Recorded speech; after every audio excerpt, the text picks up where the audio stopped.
Hey, hey, hey, you know what time it is? Woo! Get into it! Get into it! Yes! I am back, lovelies. I am back. I'm back. Hi, y'all.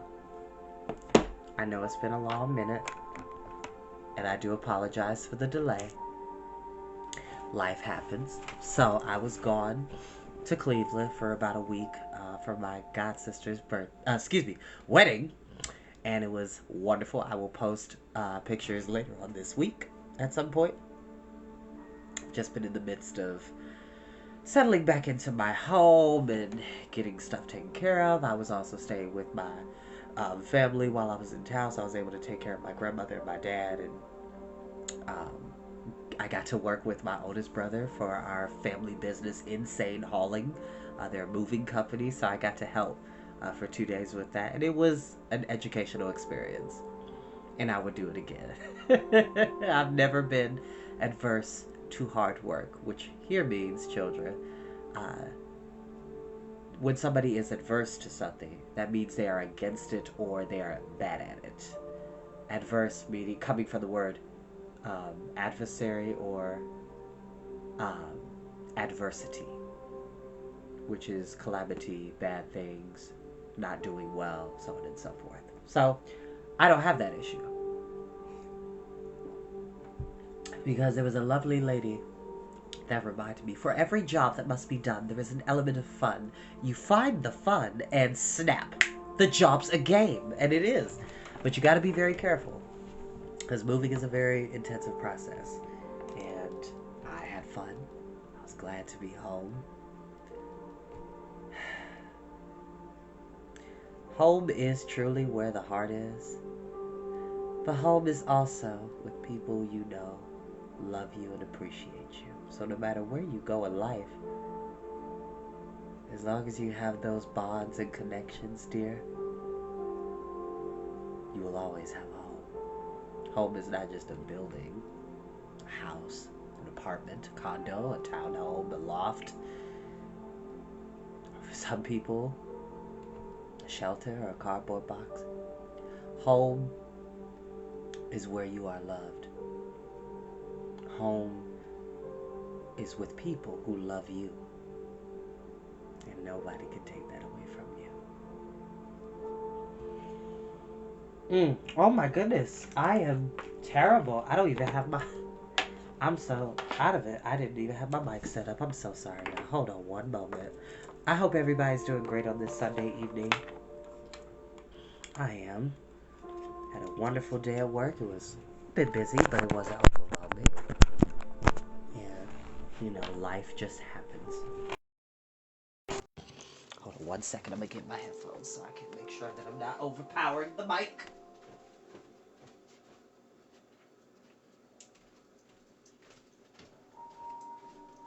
Okay. And I'm not feeling this music choice. So let's switch that up, shall we?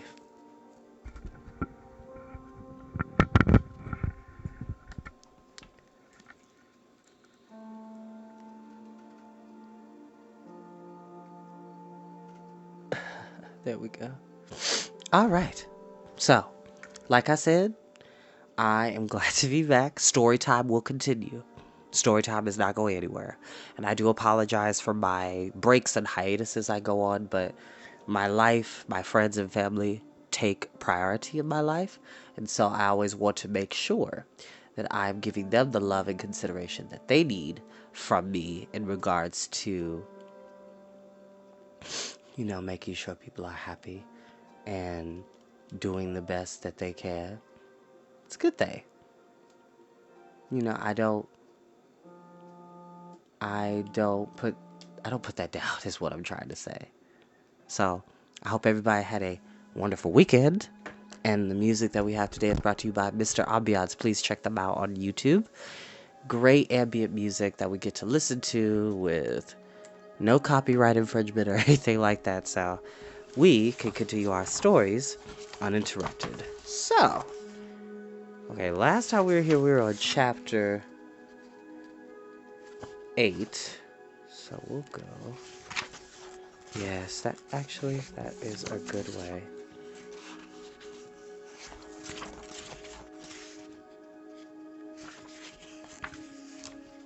Yes, I think that's perfect.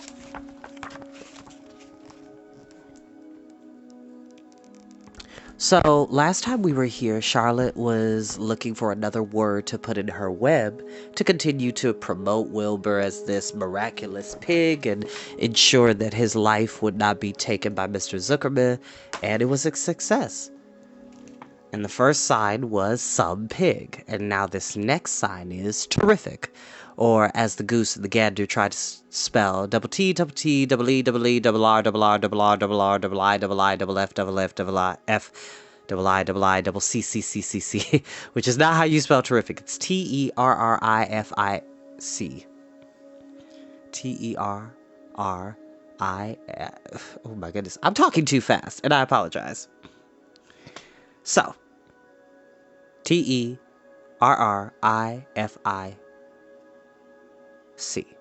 So.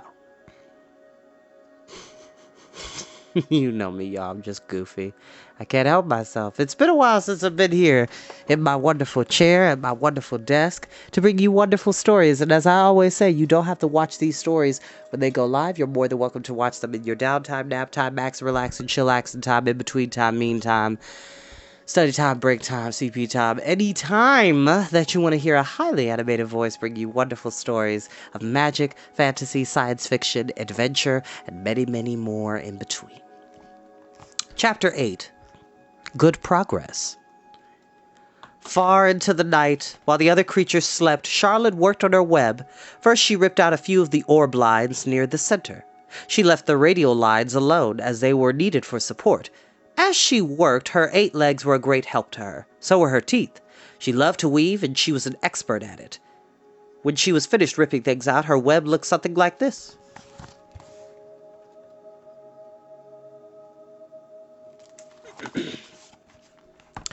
A spider can produce several kinds of thread. She uses a dry, tough thread for foundation lines, and she uses a sticky thread for snare lines and the ones that catch and hold insects. Charlotte decided to use her dry thread for writing the new message. If I write the word terrific with sticky thread, she thought, every bug that comes along will get stuck in it and spoil the effect. Now let's see.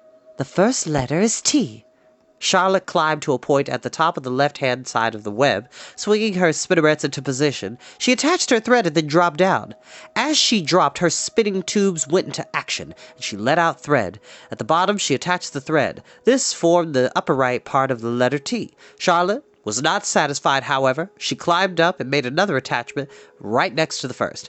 Then she carried the line down so that she had a double line instead of a single line. She had a double line. It will show up better if I make the whole thing with double lines.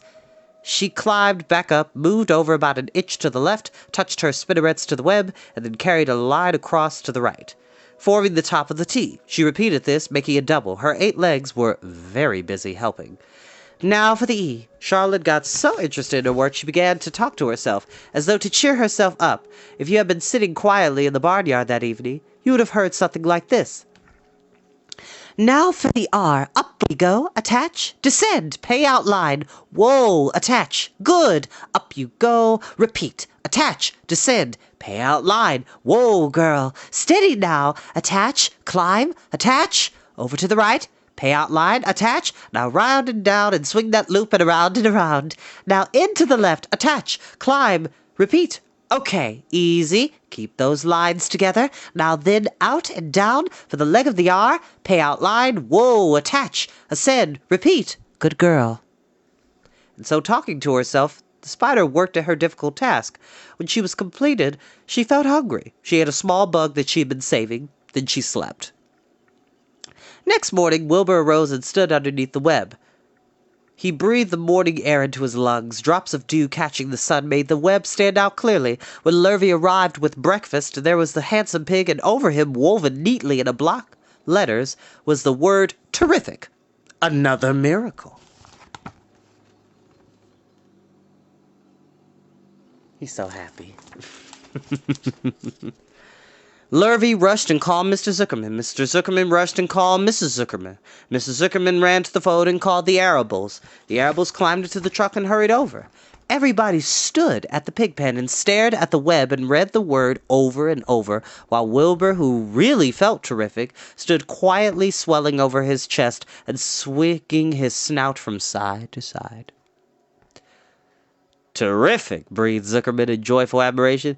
"Edith, you better phone the reporter on the Weekly Chronicle and tell him what has happened. He will want to know about this. He may want to bring a photographer. There isn't a pig in the whole state that is as terrific as our pig." The news spread. People had journeyed to see Wilbur when he was some pig, came back again to see him now that he was terrific. That afternoon, when Mr. Zuckerman went to milk the cows and clean out the tie-ups, he was still thinking about what a wondrous pig he owned. "Lurvy," he called, there's to be no more cow manure thrown down into the pig pen. I have a terrific pig. I want that pig to have clean, bright straw every day for his bedding, understand?"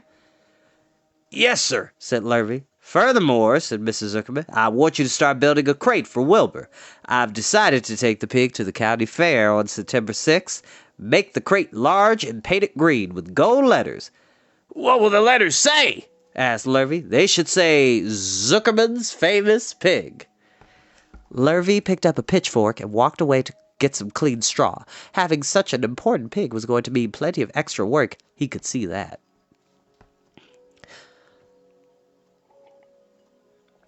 Below the apple orchard, at the end of a path, was the dump where Mr. Zuckerman threw all sorts of trash and stuff that nobody wanted anymore. Here in a small clearing hidden by young antlers and wild raspberry bushes was an astonishing pile of old bottles and empty tin cans and dirty rags and bits of metal and broken bottles and broken hinges and broken springs and dead batteries and last month's magazines and old discarded dish mops and tattered overalls and rusty spikes and leaky pails and forgotten stoppers and useless junk of all kinds, including a wrong-sized crank for a broken ice cream freezer. Templeton knew the dump and liked it. There were good hiding places there, excellent cover for a rat. And there was usually a tin can with food still clinging to the inside. Templeton was down there now, rummaging around. When he returned to the barn, he carried in his mouth an advertisement he had torn from a crumpled magazine. "How's this?" he asked, showing the ad to Charlotte. "It says crunchy. Crunchy would be a good word to write your web." "Just the wrong idea," replied Charlotte. "Couldn't be worse. We don't want Zuckerman to think Wilbur's crunchy. He might start thinking about crisp, crunchy bacon and tasty ham. That would put ideas into his head. We must advertise Wilbur's noble qualities, not his tastiness. Go get another word, please, Templeton."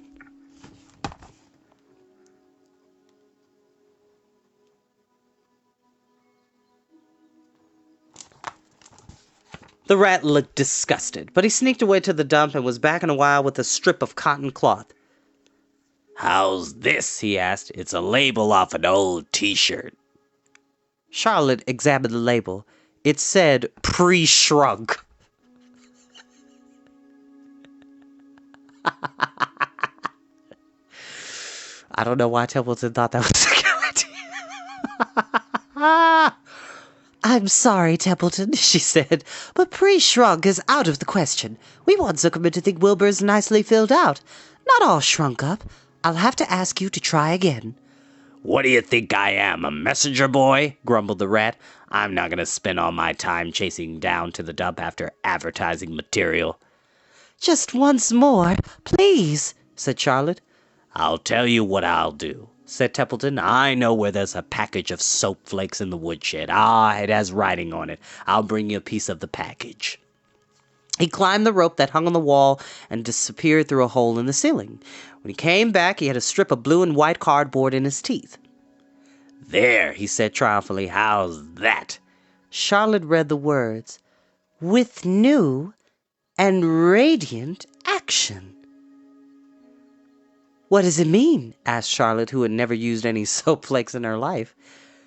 "How should I know?" said Templeton. "You asked for words. I brought them. I suppose the next thing you want me to fetch is a dictionary." Together they studied the soap ad. "With new, radiant action," replied Charlotte slowly. "Wilbur," she called. Wilbur, who was asleep in the straw, jumped up. "Run around," commanded Charlotte. "I want to see you in action, to see if you are radiant." Wilbur raced to the end of his yard. "Now back again, faster," said Charlotte. Wilbur galloped back. His skin shone. His tail had a fine, tight curl in it. "Jump into the air," cried Charlotte. Wilbur jumped as high as he could. "Kick your knees straight and touch the ground with your ears," called Charlotte.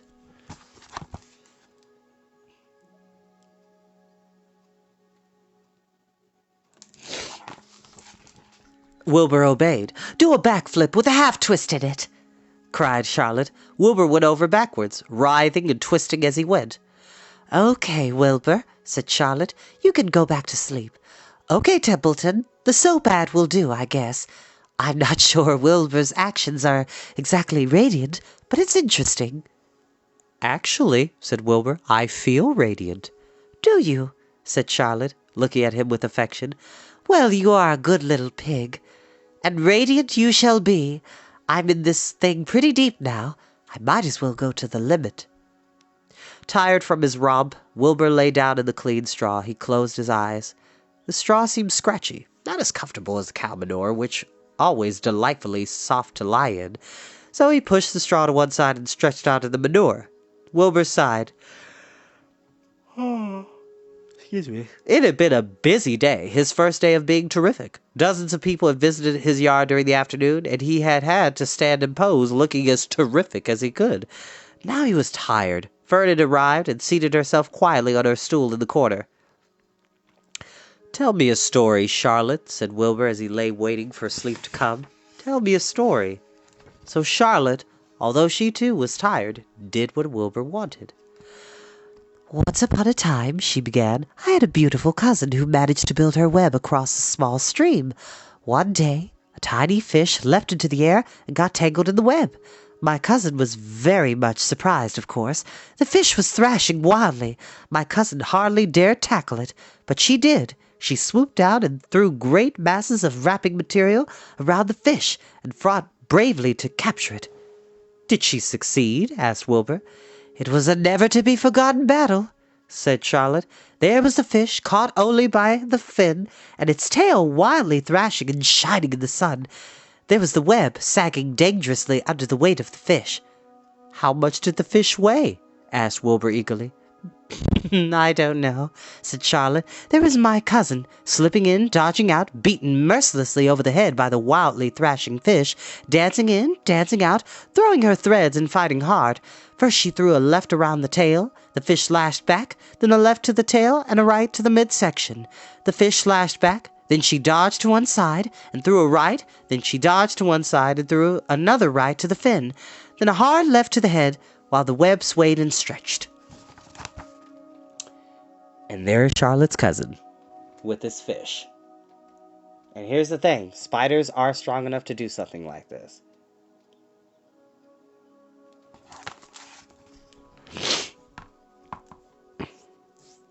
"Then what happened?" asked Wilbur. "Nothing," said Charlotte.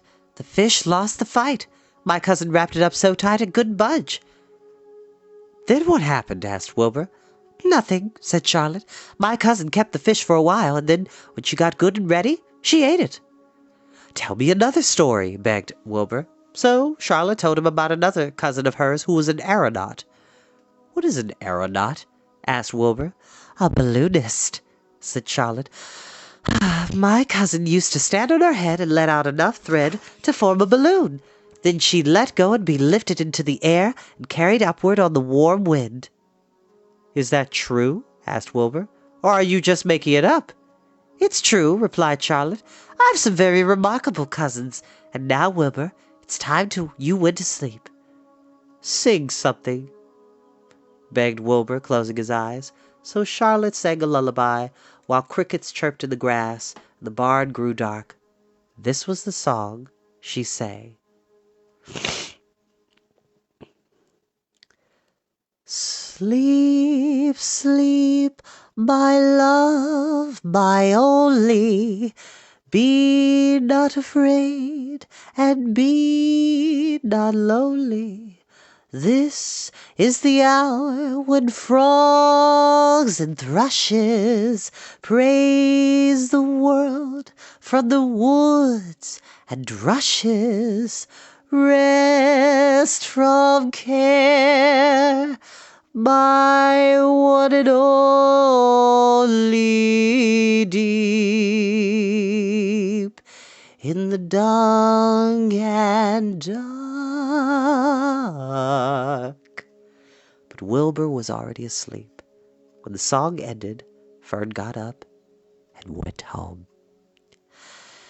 Now is the hour where frogs and thrushes praise the world from the woods and rushes. Sleep, my love, my one and only deep in the dark.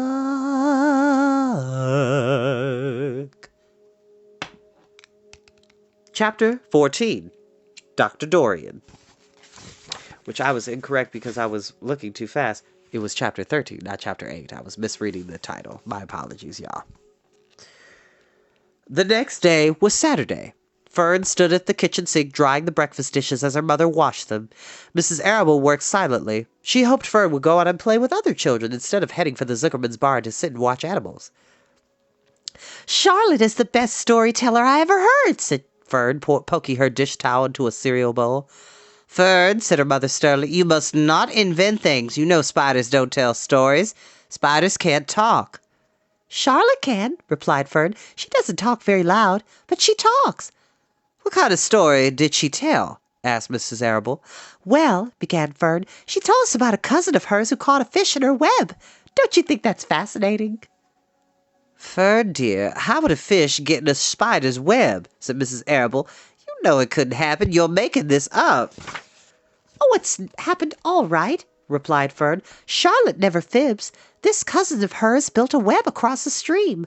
One day she was hanging around on the web, and a tiny fish leapt into the air and got tangled in the web.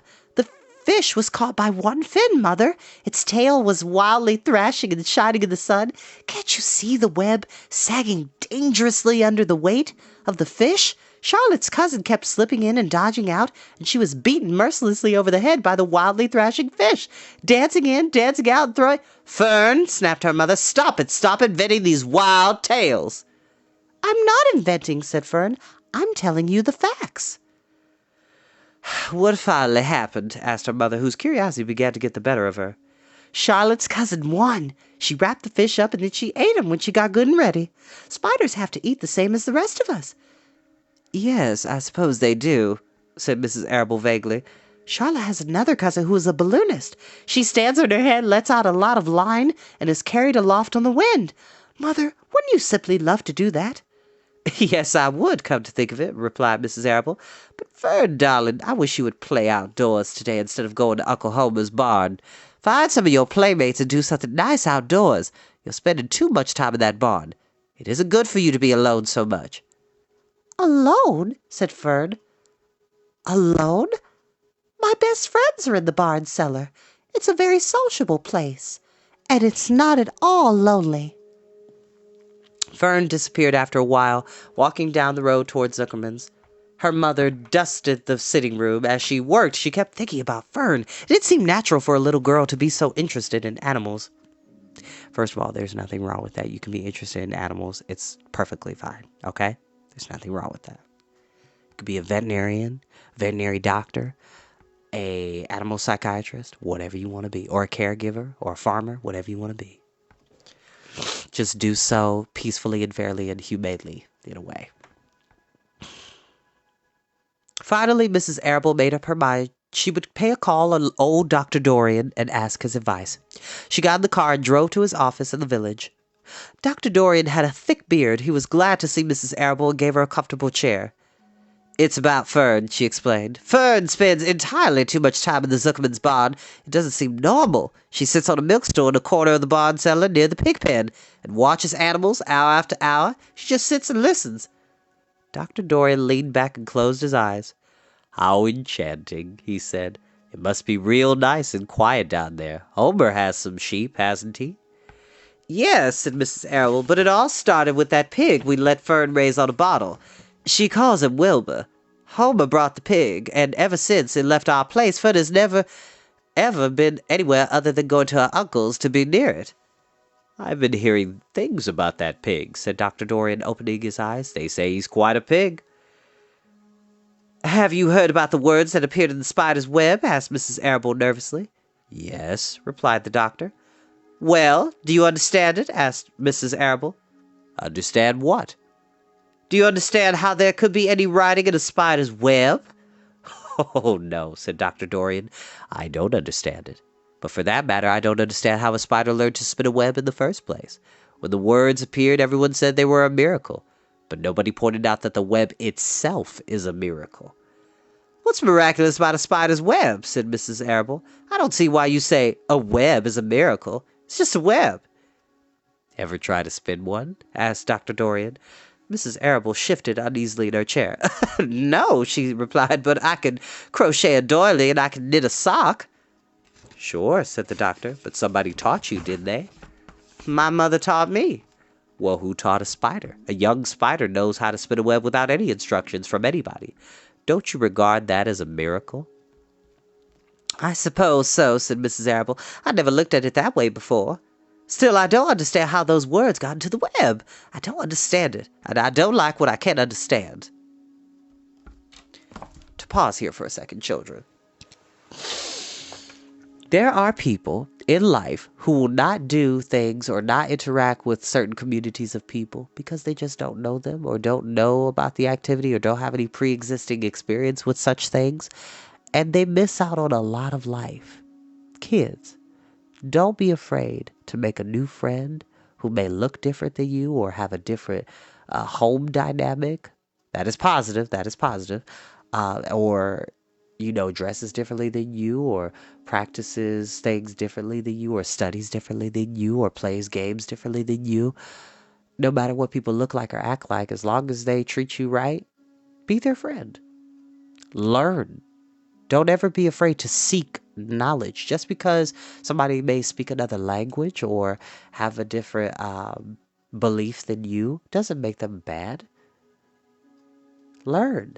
The world is all around us. There's so many different people in the world, not just one kind of people. There's multiple different people in the world, and it's up to us to learn about those people. So, for example, I speak Japanese fluently. I took 3 years of Japanese at Wright State. I took 4 years of French at high school. I learned a little bit of Spanish from my one of the kitchen managers, Julio, and from my friends growing up in high school. They taught me a good amount of Spanish. And then my friend Monica, who used to work with us, she taught me a little bit of German, as well as my friend Sophia. So I love to learn about different people and different things because I'm not afraid, because there's nothing to be afraid of. So Mrs. Arable is about to learn a bit of a lesson. So I just wanted to pause to emphasize that. Because a lot of people, a lot of grown-ups are like that. And some kids are like that. Sometimes it is scary to not know about something or someone. The unknown is what that's called. None of us do, said Dr. Dorian, sighing. I'm a doctor. Doctors are supposed to understand everything. But I don't understand everything, and I don't intend to let it worry me. Mrs. Arable fidgeted. Fern says the animals talk to each other, Dr. Dorian. Do you believe animals talk?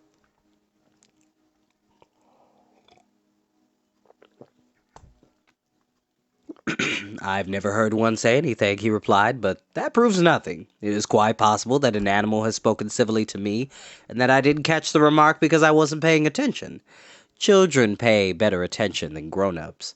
If Fern says that the animals in Zuckerman's barn talk, I'm quite ready to believe her. Perhaps if people talk less, animals would talk more. People are incessant talkers. I can give you my word on that. Well, I feel better about Fern, said Mrs. Arable. You don't think I need worry about her? Does she look well? Asked the doctor. Oh, yes. Appetite good? Oh, yes, she's always hungry. Sleep well at night? Oh, yes. Then don't worry, said the doctor. Do you think she'll ever start thinking about something besides pigs and sheep and geese and spiders?